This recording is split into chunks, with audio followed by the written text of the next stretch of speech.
What, Obama got 50-point-some-odd% of the vote? Wow, what a landslide. Totalitarianism has arrived. We, the people, have to shut up and just be put upon and diminished and degraded and disrespected. Well, you know what, Mr. Clyburn? I'm not going to be disrespected by you or any other politician or any other person. Period. You won an election. We get it. But you don't get to put us down. But then they're idiots, like the very, very white morning schmo, Joe Scarborough, over there at MSLSD. And let's hear what his contribution to all this has been. Because if I don't play it, you will never have heard it.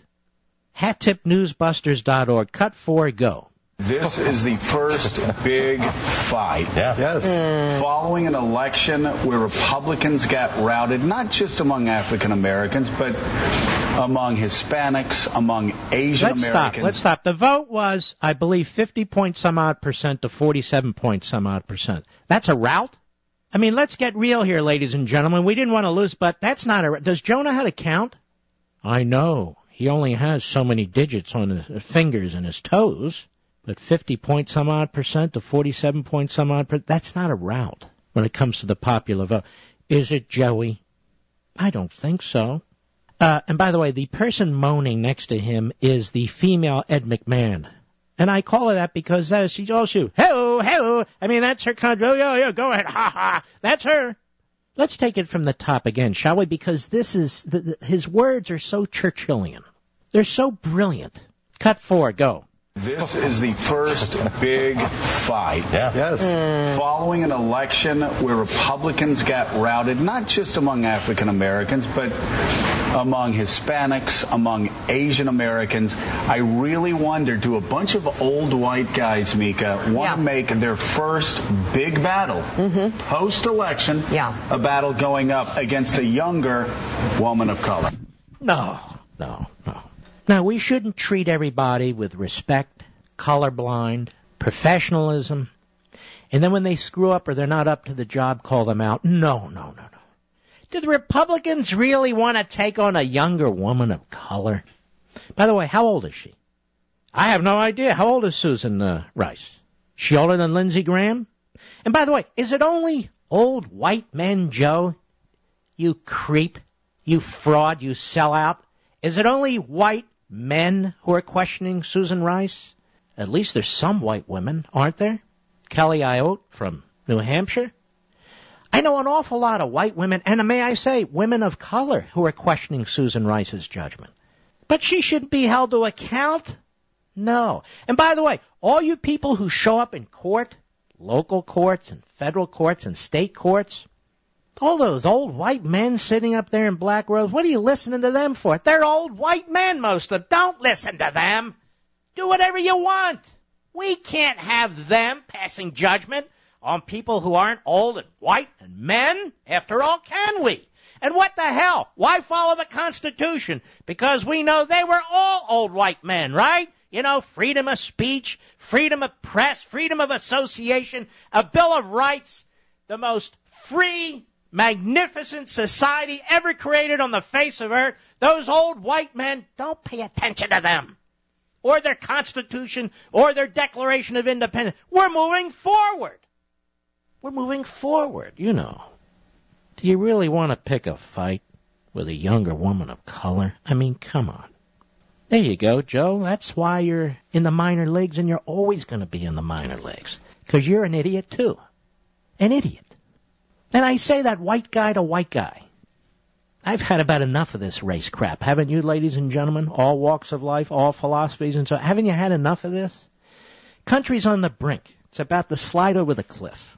Oh, we're going to go over the fiscal cliff. Well, you know, if we go over this fiscal cliff, unemployment is said to go up to over 9%, which is pretty much the average under Obama.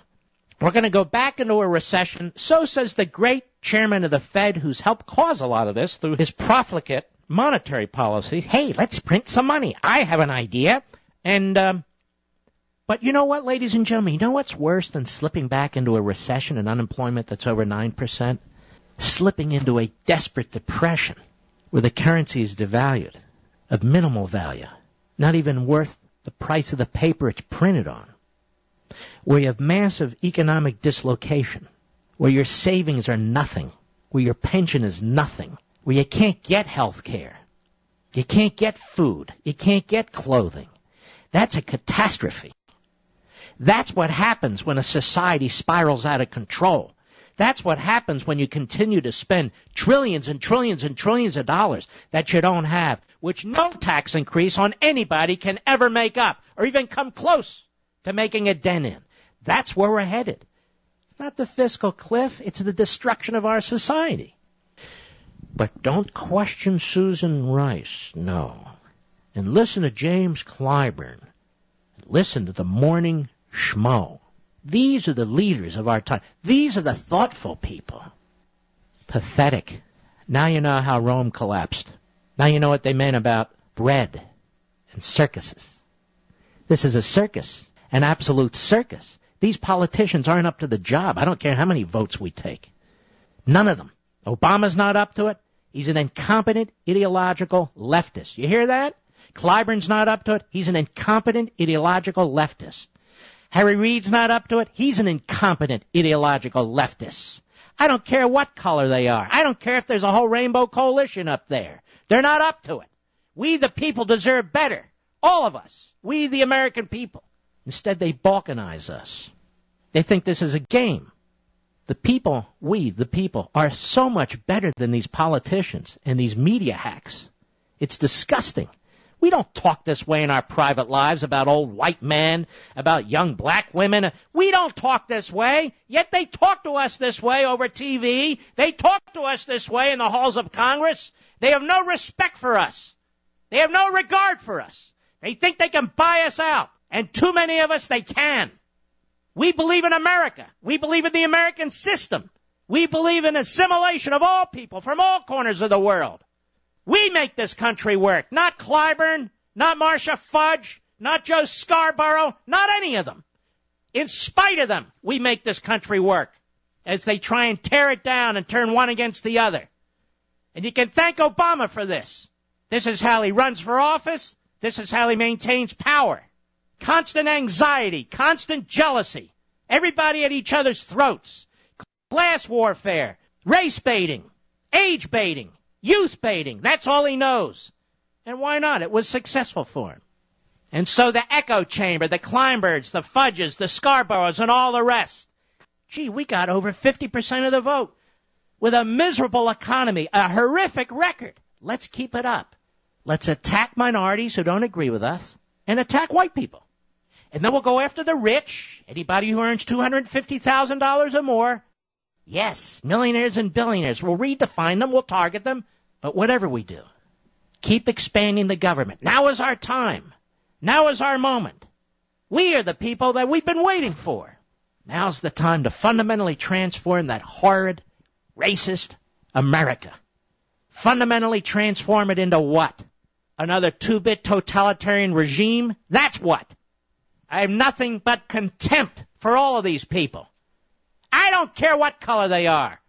I don't care if they put on a dress or pants. I have nothing but contempt for all of them. And you should too, because they're destroying your country, their language, their propaganda, their policies, their laws. They cannot possibly love this country as much as we do. Or they wouldn't be doing this to it now, would they?